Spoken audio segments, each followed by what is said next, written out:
প্রতিটি নারী তো অনেক সম্মানের সহিত চলাফেরা করতো, অতি সম্মানের সহিত নিজেকে সব দিক দিয়ে গুছিয়ে রাখতো অনেক সম্মানের সহিত। পুরুষ যদি নিত সেই দায়িত্বটা, প্রতিটা পুরুষ তবে লজ্জিত। কিছু কাপুরুষের জন্য আজ সব পুরুষ জাতি লজ্জিত। এটিকে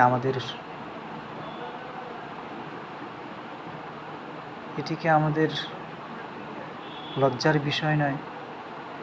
কেন আমরা পুরুষ হয়ে এতটা কাপুরুষের মতো কাজ করি?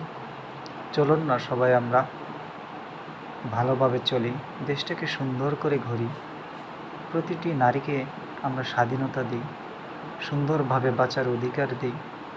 এটাই যেন হয় আমাদের পুরুষ জাতির একটা অঙ্গীকার।